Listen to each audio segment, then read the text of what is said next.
오늘 말씀은 민수기 29장 1절부터 11절까지입니다. 민수기 29장 1절부터 11절까지입니다. 일곱째 달에 이르러는 그 달 초하루에 성회로 모이고 아무 노동도 하지 말라. 이는 너희가 나팔을 불 날이니라.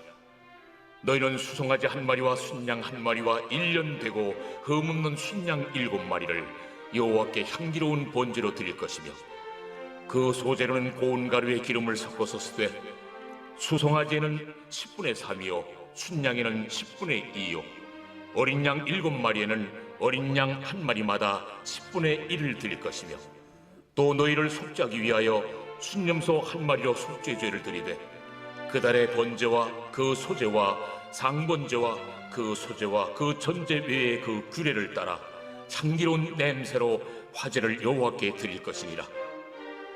일곱째 달 열흘날에는 너희가 성회로 모일 것이요 너희의 심령을 괴롭게 하며 아무 일도 하지 말 것이니라.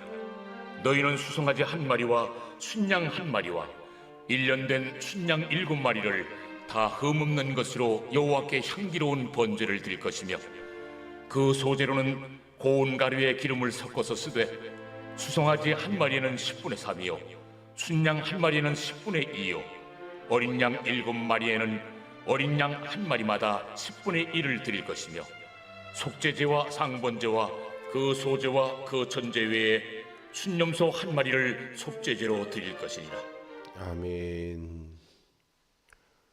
오늘은 유대인들의 달력 가운데 일곱째 달에 있는 절기들을 살펴보려고 합니다.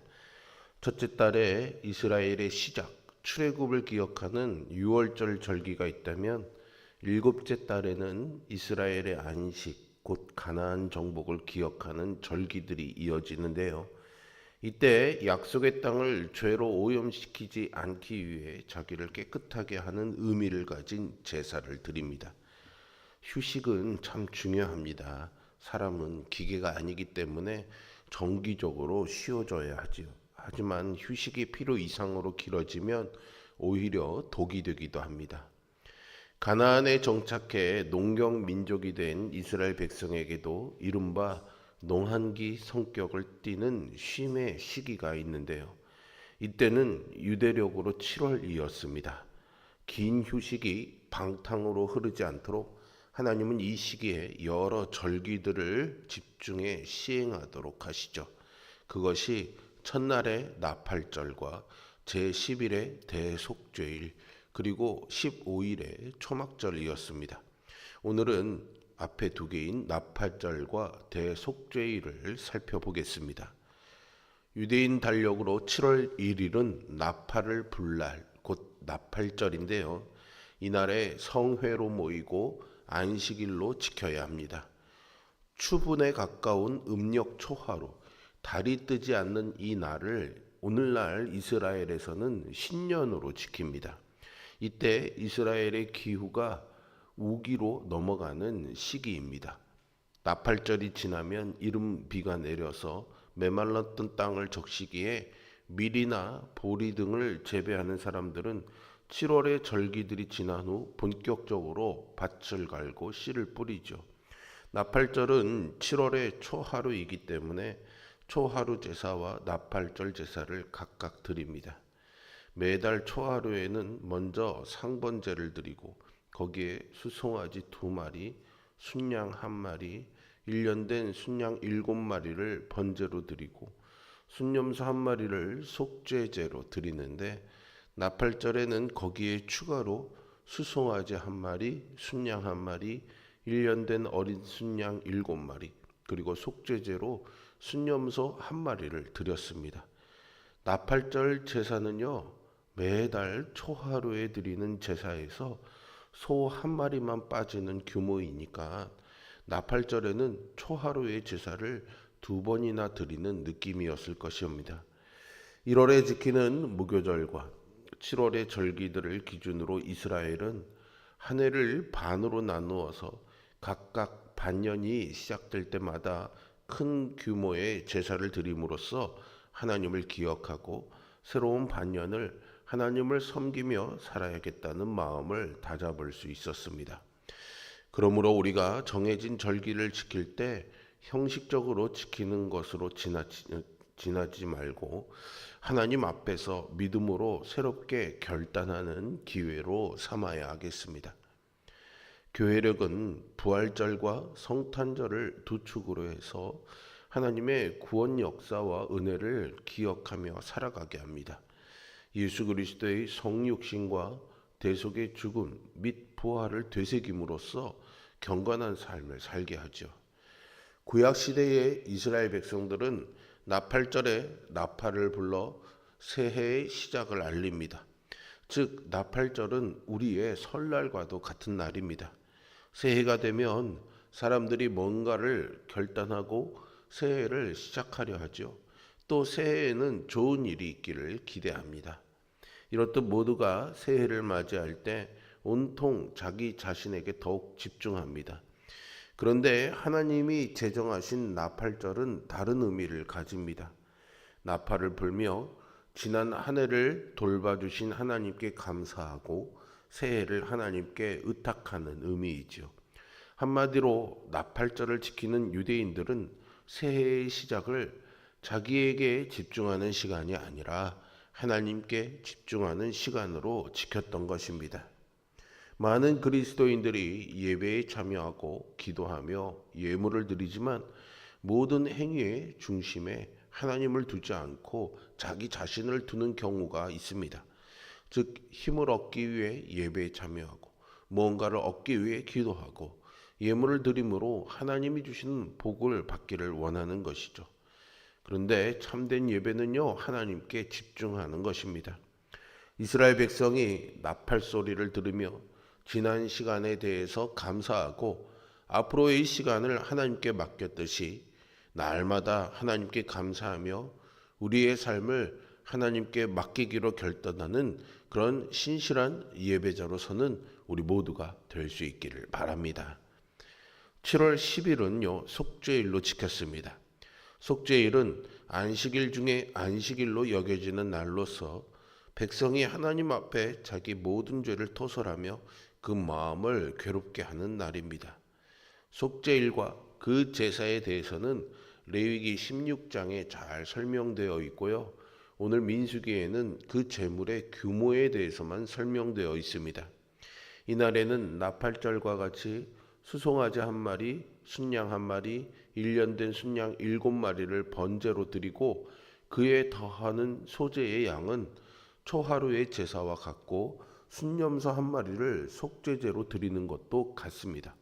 그리고 매일 드리는 상번제를 드렸고 속죄일을 위한 제사로 대제사장이 수송아지 한 마리로 속죄제를 드린 후 그 피를 지성소 안까지 가지고 가서 뿌리고 순염소 한 마리를 온 백성을 위한 속죄제로 드리고 또 한 마리를 아사셀을 위한 염소로 삼아 진영 바깥으로 내쫓아내는 다른 제사에 비해 훨씬 엄중한 의미를 가지는 제사를 드렸습니다. 속죄일은 이제 곧 새롭게 땅을 일구어야 하는 상황에서 한 해를 지나는 동안 범한 모든 죄악을 용서받아 깨끗함을 얻어서 땅을 오염시키지 않을 수 있도록 하는 영적인 대청소가 이루어지는 날이었습니다. 그러므로 우리도 정기적으로 주님 앞에 나아가 죄를 고백하고 회개하는 시간을 가지고 주님이 우리를 용서하시고 구원하셨음을 기억하고 감사함으로써 마음을 새롭게 하는 시간을 갖도록 해야 합니다. 이스라엘 백성은 나팔절과 속죄일에 하나님의 명령에 따라 아무 노동도 하지 말아야 합니다. 먹고 살기 바쁜 세상이죠. 하나님이 일하지 말라고 하신다고 일을 멈춘다는 것은 하나님이 우리의 삶을 책임져 주신다는 사실을 믿지 않는다면 불가능합니다. 또 정한 기간에 하던 모든 일을 내려놓고 정한 장소에 모이기 위해서는 하나님이 최우선순위가 되어야 합니다. 절기에는 하나님을 전적으로 신뢰하고 주님께 삶을 맡긴 사람들이 함께 모여 예배를 드립니다. 성도의 예배는 사랑의 교제가 넘치고 간증이 넘치고 서로를 위한 격려가 넘쳐서 서로의 신앙에 영적인 영향을 미치게 됩니다. 성도는 교회가 공동체라는 사실을 잊지 말아야 합니다. 그래서 함께 동역하며 하나님 나라를 세워가야 합니다. 하나님을 아버지로 고백하는 성도들은 서로를 형제 자매라고 고백하지요. 그러나 오늘날 사회에서는 개인주의가 팽배해져 갑니다. 하나님은 이 땅을 살아가는 사람들에게 생명의 시간을 내어주셔서 그 시간들을 하나님 중심의 삶을 더불어 살아가도록 부르십니다.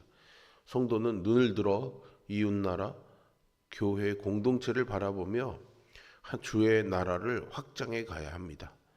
이스라엘 백성이 매년 땅을 경작하기 전에 이처럼 하나님의 은혜를 기억하고 모든 죄를 씻어냈던 것처럼 우리도 하나님이 허락하신 삶의 터전에서 하나님의 은혜를 기억하고 모든 죄에서 정결하게 되는 시간들을 가져야 합니다. 우리가 지키는 절기를 의무나 짐이 아니라 하나님의 은혜를 되새기며 믿음을 회복하는 축복의 기회로 삼아야 하겠습니다. 오늘 본문에서 살펴본 것처럼 이스라엘 백성들은 새해를 시작하면서 뜻깊은 명절을 두 가지를 지켰습니다. 하나는 나팔절로 새해에도 하나님의 은혜 가운데 경건하게 살 것을 결단하는 절기였고, 또 하나는 대속죄일로 백성이 하나님 앞에 죄인임을 기억하며 마음을 괴롭게 하고 겸손히 은혜를 구하는 절기였습니다. 하나님이 베풀어 주신 이 은혜에 감사하고 부끄러운 죄를 회개하고 앞으로의 삶을 하나님께 온전히 맡기는 결단이 오늘 우리의 삶에도 늘 이렇게 이어지기를 주님의 이름으로 축원드립니다. 기도하겠습니다. 사랑과 은혜가 풍성하신 아버지 하나님, 이스라엘 백성들이 새로운 환경 가운데서도 하나님을 잃어버리지 아니하고 깨어서 늘 마음을 새롭게 함으로 이 세대와 이 세상과 다른 하나님 백성의 삶을 살아갈 수 있도록 절기를 제정하시고 그 날을 지킬 때마다 하나님 중심의 삶을 다시 한번 회복하고 세우는 은혜 주셨으니 오늘 우리의 이 새벽의 모임도 그러한 절기가 되게 하여 주시옵소서. 하루를 시작하며 다시금 하나님의 은혜를 기억하고 하나님 앞에 나의 삶을 내어 맡기며 우리의 죄악과 내 중심의 삶을 살아갔던 것을 내려놓고 회개하며 다시 한번 정결한 마음으로 순전한 마음으로 하나님의 뜻을 따르며 오늘 하루를 온전히 살아가기를 소망하는 결단을 주님 앞에 드리는 은혜가 있게 하여 주시옵소서. 이 믿음의 고백으로 주 앞에 나아갈 때 하나님께서 오늘 하루 우리의 삶을 붙잡아 주시고 인도해 주실 것을 믿습니다. 주님, 오늘도 우리와 동행하여 주시옵소서. 예수 그리스도의 이름으로 기도합니다. 아멘. 하늘에 계신